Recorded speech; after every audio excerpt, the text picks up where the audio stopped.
Hello, my name is Alana Erickson, and I'm the Communication Specialist with the Winnebago County Health Department.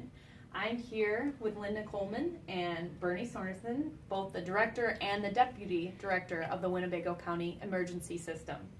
So we're here today to talk a little bit about emergency preparation, which we learned a lot of lessons from the 2008 flood where Winnebago County received over 12 inches of rain in just 8 days. Linda, can you give us a little recap about the damage that happened during that time? You bet.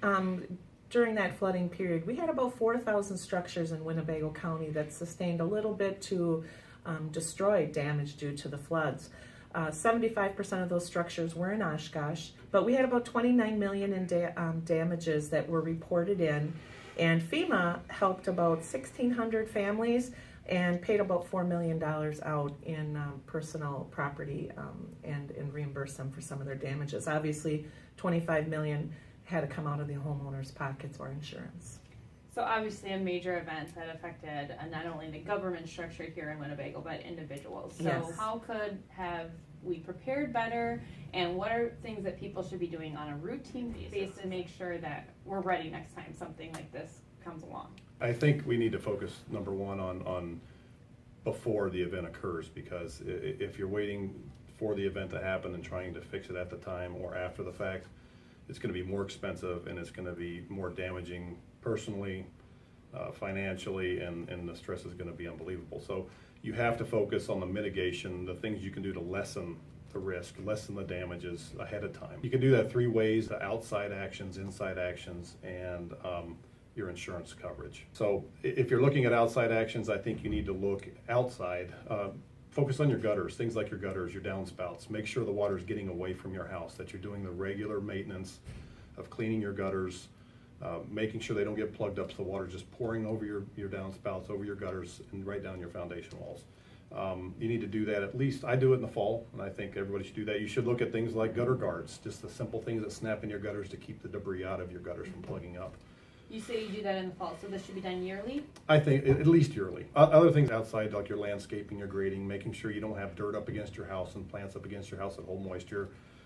Your foundation cracks in your walls, in the patios that are next to your foundation walls.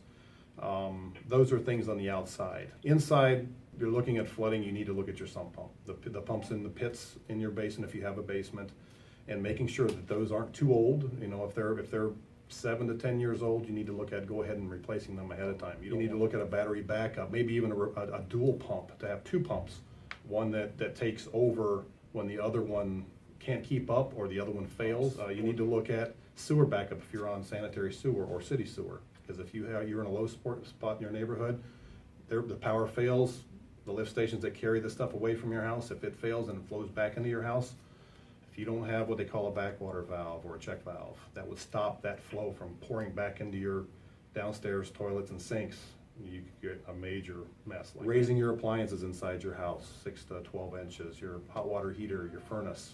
Basements are generally the problem spots. But Okay. if you're living on a first level and you don't have a basement, but you're in a low area, in a floodplain area, you could have the same things happen on your first level of your house.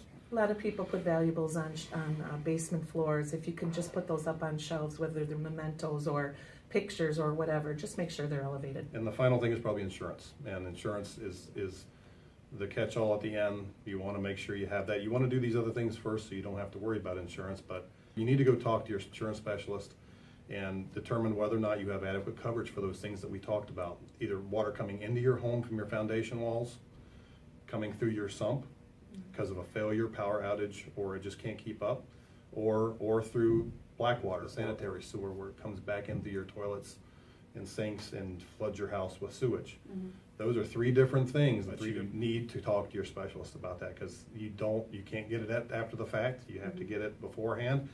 And for renters need to investigate these things from their landlord before they rent a place. And you had said too that a big takeaway from 2008 was that people weren't knowing the difference in insurance. Correct. People who had sewer backing up in their basement didn't have that coverage, and flood insurance doesn't pay for sewer backup. We also had people that did have sewer backup insurance, but it was water that was coming down their basement steps or through their windows, so the sewer backup did not pay for that. So having more coverage is important. Floodsmart.gov is a great website for information. Also then talk to your agent, like Bernie said, and tell them what you're looking for, and they'll give you some great advice. Great. Well, I think we covered a lot of things that people don't think of on the regular basis. As Linda said, floodsmart.gov is a great resource to check out, or you can find some other resources that we'll post off of our website, and I've put that up on the screen for you there. Well, thank you guys so much for taking the time to explain this a little more, and we'll go back to the studio.